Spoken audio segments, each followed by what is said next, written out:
Hi అండి, welcome to my channel వర్ణాలో వంటశాల. ఇవాళ నేను టమాటా రైస్ చేయాలనుకుంటున్నానండి. దానికోసం గరం మసాలా సామాను తీసుకున్నాను. పిల్లల లంచ్ బాక్స్లోకి త్వరగా ఈజీగా అయిపోద్దండి. మార్నింగ్ మా బాబుకి ఇదే పెట్టాను. చాలా ఈజీగా అయిపోయింది, చాలా ఫాస్ట్గా చేశాను అసలు. ఇవి కొంచెం ఫ్రై అయిన తర్వాత ఆనియన్స్, పచ్చిమిర్చి వేసానండి. ఇవి బాగా కొంచెం వేగిన తర్వాత క్యారెట్, పొటాటో వేసాను. ఇవి బాగా ఫ్రై అవ్వాలి. కొంచెం బ్రౌన్ కలర్లో మారేంత వరకు, కొంచెం ఆనియన్ బ్రౌన్ కలర్ మారేంత వరకు వేపుకోండి. మరీ ఎక్కువ అవసరం లేదు. టమాటా ప్యూరీ అండి, మిక్సీ పట్టేసి ఉంచుకున్నాను. అల్లం వెల్లుల్లి పేస్ట్ వేసాను. ఇది పచ్చివాసన పోయేంత వరకు వేపేసుకోవాలి.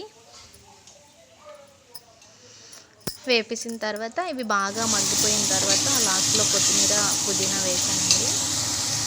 ఇది కొంచెం ఫ్రై అయిన తర్వాత ప్యూరీ వేసేసుకున్నాను. ప్యూరీ బాగా వేగిపోవాలండి, పచ్చి స్మెల్ రాకూడదు, టమాటా స్మెల్ రాకూడదు.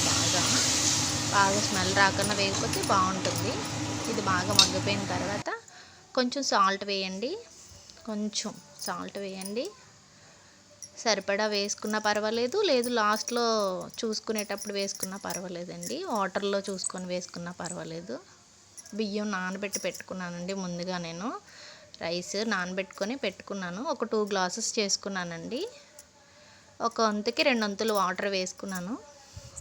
ఇలా వేసేసుకున్నాను. ఇది బాగా ఫ్రై అయిపోయిన తర్వాత వేసేసుకున్నాను.